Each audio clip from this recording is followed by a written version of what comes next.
গোপন সংবাদ আছে। বলো বলো, শীঘ্র বলো। মুর্শিদাবাদের নবাব আপনার রাজ্যে এক গুপ্তচরকে পাঠাচ্ছেন। সে কি? হ্যাঁ মহারাজ, সে খুব তাড়াতাড়ি এসে পড়বে। আর আরো একটা খবর আপনাকে বলার আছে মহারাজ। আবার কি? সেটা আমি আপনার কানে কানে বলি মহারাজ।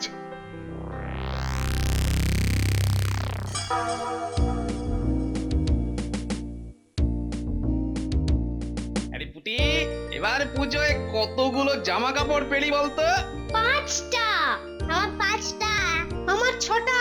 আমার 4-4টে। তাই নাকি? খুব ভালো খুব ভালো। আরে এবার তো তোদেরই পুজো মনে হচ্ছে রে। এবার আমাদের দুর্গা ঠাকুরটা কত বড় হবে গোপাল দাদু? মহারাজ এবার সদর থেকে বায়না করে মস্ত বড় ঠাকুর আনাবেন বলেছেন। হ্যাঁ, এবার পুজোয় তোরা খুব মজা করে নে। হ্যাঁ শোনো, এই তুমি তুমি এদিকে একবারটি এসো তো। ভালো, ডাকলে কেন? সামনে পুজো, সবার মনে কত আনন্দ, কিন্তু আমার মনে বড় দুঃখ গো। সে কি কথা? কেন কেন কেন তোমার মনে আবার দুঃখ কিসের? এই তো সেদিন 3টে শাড়ি দিলাম তোমাকে। শাড়িতে কি আর আনন্দ হয় গো? স্ত্রীর আনন্দ তো স্বামীর যত্নে। ও বাবা, এই দেখো আমি আবার তোমার কি অযত্ন করলাম? করনি? তবে যে পুকুর ঘাটে ভোলা ময়রার বউ আমায় বলল তুমি আমায় ভালোবাসো না, তাই তাই তাই আমায় সব কথা বলো না।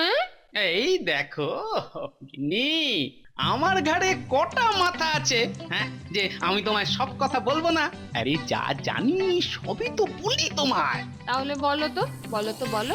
মহারাজ কৃষ্ণচন্দ্রের সিন্ধুকে চাবি কোথায় থাকে?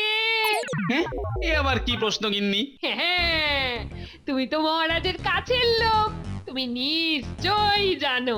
তুমি যদি সত্যি আমায় ভালোবাসো তাহলে বলো আমাকে। বিশ্বাস করো গিন্নি, আমি সত্যিই জানি না মহারাজের সিন্ধুকের চাবিটা ঠিক কোথায় থাকে। সত্যি বলছো? সত্যি বলছো তুমি জানো না? এই এই ভালো করে ভেবে দেখো না গো। আরে দূর, ভুলভাল বকার সময় পেলে না। এই, যাও যাও যাও যাও, ঘরে যাও দেখি, ঘরে যাও। ঠিক আছে, তাহলে আর কি করা যাবে, আমি যাই। সামনে পুজো, এই সময় আবার গিন্নির মাথায় কেরা পোকা ভর করলো নাকি? না, নে নে নে, অনেক বেলা হয়ে গেল। এবার তোরা বাড়ি গিয়ে চান খাওয়া সেরে বিশ্রাম কর। আমার পেটেও কে যেন একটা খোঁচা দিচ্ছে। ওই গো গিন্নি, গামছাটা দাও দেখি, চানটা সেরে আসি। গিন্নি, ও গিন্নি, গেল কোথায়? এই তো ঘরে ঢুকলো। গিন্নি, আরে কোথায় গেলে গো? ভোর দুপুরে এত চেঁচাচ্ছ কেন? আরে তুমি বাইরে থেকে ভেতরে আসছো যে? আরে তুমি তো ঘরেই ছিলে। বলো যা, তোমার কি মাথাটাও খারাপ হয়ে গেছে গো? ঘরে থাকলে কি আমার চলবে? এই এই এই এই এতগুলো জামা কাপড় কেচে এই সবে পুকুর ঘাট থেকে ফিরলাম। এই দেখো, এই সবে ফিরলে? তবে যে একটু আগে ওই উঠোনে আমার সঙ্গে কথা বললে।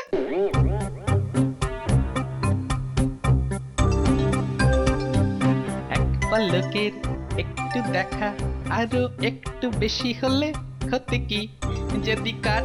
আরে ও মন্ত্রী মশাই, আরে আপনার পেছনে কি কোনোভাবে আগুন টাগুন লেগে গেল নাকি? আগুন? দোষ কেন বলো তো গোপাল? আরে না, মানে ভাই এমনি সময় তো আপনার ওই চলতে ফিরতে 18 মাসে বছর হয়, আর আজ দেখছি পায়ে খুর লাগিয়ে একেবারে ছুটে চলেছেন। এই বললাম আর কি। ছুটছি কি আর সাধে? রাজামশাই জরুরি তলব করেছেন। তোমার সঙ্গে এখন বাজে বকে সময় কাটানোর মতো সময় আমার নেই, চললাম। আরে অবাক কাণ্ড, ভর দুপুরে মন্ত্রীর জরুরি তলব। যাকে উনি সবাই যান, আমি বরং পুকুরের দিকেই যাই। এক পলকে একটু দেখা, আরো একটু বেশি হলে ক্ষতি কি? যদি কাটে।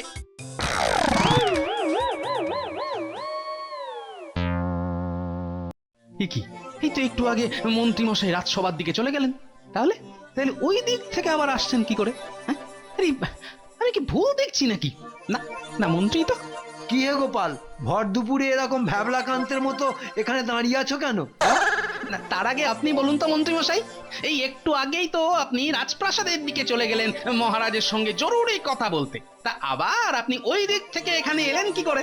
এতক্ষণে বুঝলাম মহারাজ ঠাকুরের বায়না দিতে আমাকে কেন পাঠিয়েছেন, তোমাকে কেন নয়। মানে মানে তুমি পাগল ছাগল হয়ে গেছো, বেশি খেয়ে খেয়ে না তোমার পেটটাই শুধু ঢোলের মতো ফুলেছে, মাথায় ছিটে ফোটা বুদ্ধি গজায়নি। শোনো গোপাল, আমি গেছিলাম সেই সদরে দুর্গা ঠাকুরের বায়না দিতে, আর এই সবে ফিরছি। কিন্তু কিন্তু আমি তো একটু আগে মন্ত্রীকে, এই দেখো, আমার কি তাহলে সত্যি মাথাটা খারাপ হয়ে গেল? প্রথমে গিন্নি, তারপরে মন্ত্রী, এদের সবাইকেই আমি দুবার দুবার করে দেখছি কেন? না গোপাল না, ঠাকুর আসার আগেই অন্য একটা লোক এ রাজ্যে এসে কোনো ক্ষতি করতে চাইছে। ক্ষতি? না, একটু খোলসা করে বলুন তো মহারাজ।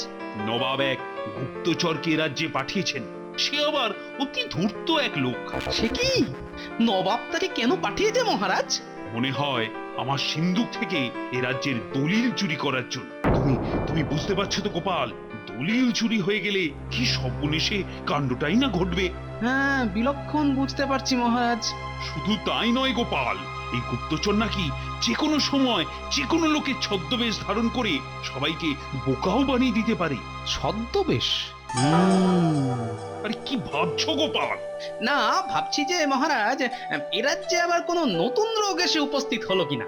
মহারাজ, মহারাজ, রানীমা আপনারে এক্ষুনি একবার ডেকে পাঠিয়েছেন, বলছেন খুব জরুরি দরকার। আচ্ছা আচ্ছা, চলো চলো, তোমরা বসো, আমি এক্ষুনি আসছি।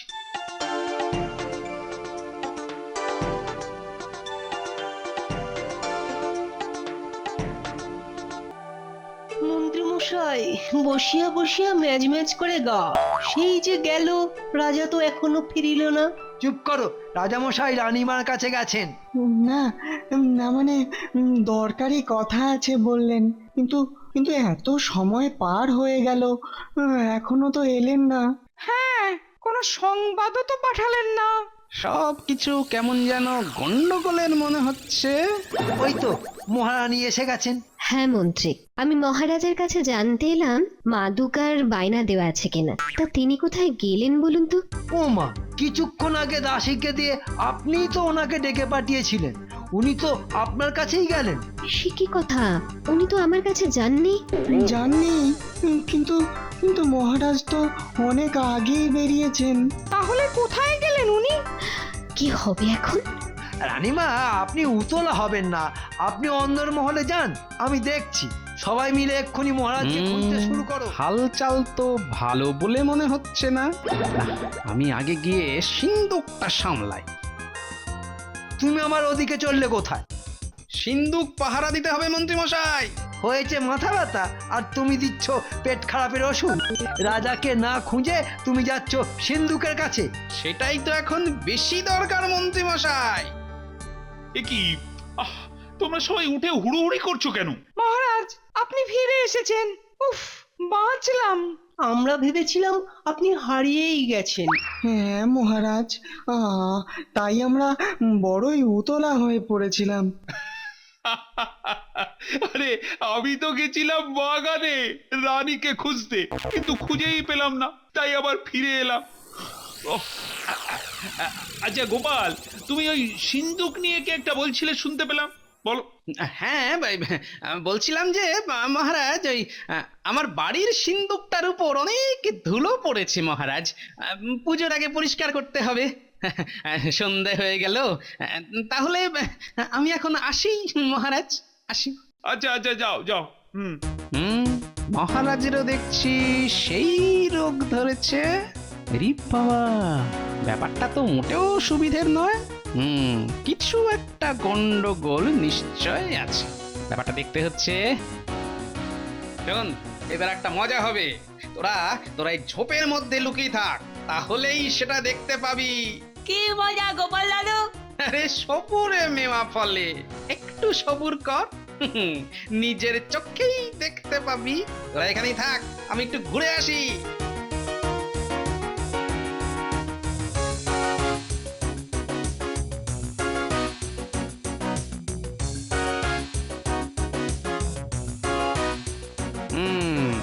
তার মানে আমার সন্দেহটাই দেখছি ঠিক। মহারাজ, তুমি কিন্তু এখন এখানে এত রাতে কেন গোপাল? কি চাও? না আসলে আমার ওই শাশুড়ি ঠাকুরন হঠাৎ করে একটু অসুস্থ হয়ে পড়েছেন তো, তাই মানে আরে তাতে আমি কি করব শুনি? না আপনি কিছুই করবেন না মহারাজ, যা করার আমি করব। তা করো গিয়ে, যাও। এখানে এখানে এসেছো কেন? না আমাকে তো তাহলে কদিনের জন্য একটু বাইরে যেতে হবে মহারাজ, সেই জন্যই। অনুমতি তো দিয়েই দিয়েছি, যে চুলোর দুয়ারে পারো যাও, যাও গিয়ে তাড়াতাড়ি। যাব মহারাজ, যাব, কিন্তু যাওয়ার আগে ওই সিন্ধুকের ব্যাপার থাকি, ও কথা না হয় পরেই একদিন বলবো। সিন্ধুকের ব্যাপারে আবার কি কথা? থাক না মহারাজ, ও কথা পরে বললেও চলবে। হ্যাঁ আই আমি আদেশ করছি, এখনই বলো গোপাল, বলো। অত উত্তেজিত হবেন না মহারাজ, অত উত্তেজিত হবেন না। বলছি আসলে ওই সিন্ধুকের চাবিটা তো আপনি আমায় রাখতে দিয়েছিলেন, আমি সেটা কি সেটা? আরে সেটা কি মানে কোথায় কোথায় আছে চাবিটা? সেটা আমি ওই আম গাছের তলায় মাটি খুঁড়ে লুকিয়ে রেখেছি মহারাজ, যে জানে না সে কোনোদিন খুঁজেও পাবে না। আহাম্মক, অত দামি জিনিস কেউ ওইভাবে রাখে? ঠিক আছে, যা হবার হয়েছে, তুমি এখন বিদে হও তো বাবু, তাড়াতাড়ি। যে আজ্ঞে মহারাজ।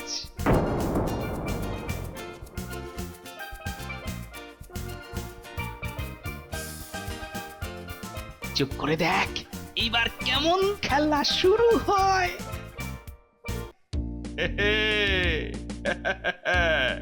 আরেকটু পরেই সিন্ধুকের চাবি আমার হাতে, তারপর দলিল পত্র নিয়ে ঠিক জায়গায় পৌঁছে দিলে নগদ 500 স্বর্ণ মুদ্রা পুরস্কার। আর মহারাজ কৃষ্ণচন্দ্র তখন রাস্তায় বসে বসে ভেরেন্ডা বাজাবেন। না, এবার ঘোড়া শুরু করি।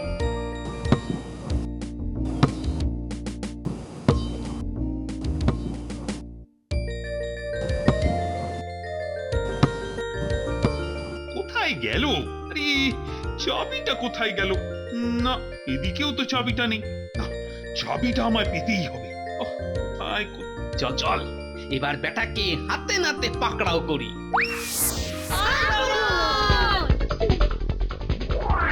ওরে বাবা, কি রে? ওরে বাবা রে, মেরে ফেললো রে, মেরে ফেললো। ও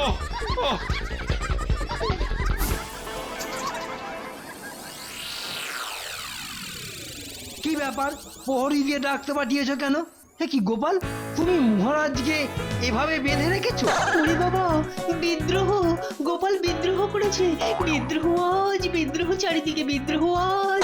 ও বাবা, কি করেছো গোপাল? ওরে, এ আমার কি হলো রে? গোপাল যে রাজা হয়ে গেল। সেপাই তাড়াতাড়ি এসো, বিদ্রোহ হয়েছে, যুদ্ধ করতে হবে, বিদ্রোহ। থামুন তো আপনারা, এই দেখুন। এই, এটা কে? ও মা, এ তো নকল। বাবা, সয় না আমার এত ধকল। হ্যাঁ এবার বল বেটা, আমাদের মহারাজকে কোথায় লুকিয়ে রেখেছিস? না মানে ইয়ে আর কি, দেখাচ্ছি তোর ইয়ে। এই নেবলা, এই পুটি গুলডে টেপা, ধরতো বেটাকে আবার চ্যাংদোলা করি।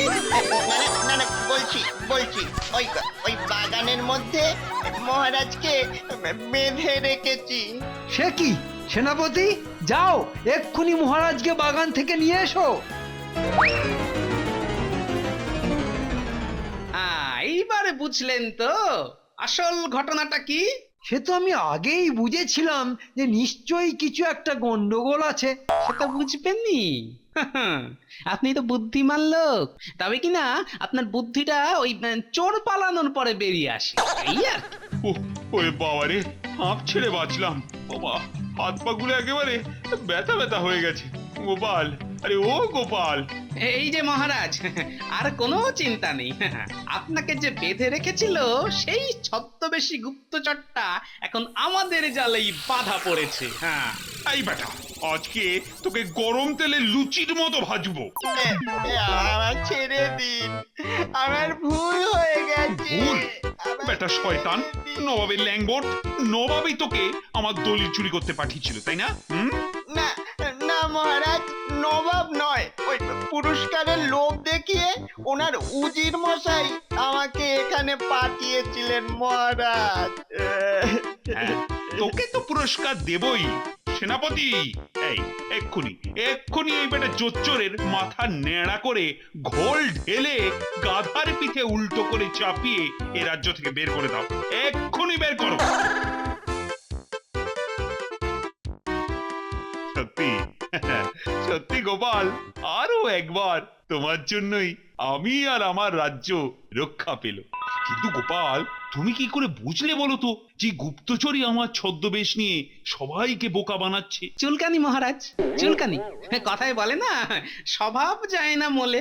ওই বেটা গুপ্তচর আমার বউ সাজুক আর মন্ত্রী মশাই সাজুক, কেবল কান চুলকোতেই থাকে। ওকে যখন আপনার ছদ্মবেশ নিয়ে ওই সিংহাসনে বসে কান চুলকোতে দেখলুম, তখনই সব জলের মতো পরিষ্কার হয়ে গেল। চমৎকার গোপাল, সত্যি সত্যি তোমার কোনো তুলনা নেই। এই মন্ত্রী, আজ থেকে গোপালের মাস মাইনে আরো 50 টাকা বাড়িয়ে দাও। মহারাজ, ওই ছদ্মবেশীটাকে ধরতে এরাও কিন্তু আমাকে অনেক সাহায্য করেছে। তাই নাকি? মন্ত্রী, ওদেরকেও তুমি অনেক খেলনার মিষ্টি কিনে দেওয়ার ব্যবস্থা করো তাড়াতাড়ি। জয় গোপাল দাদু জয়, জয় গোপাল দাদু জয়।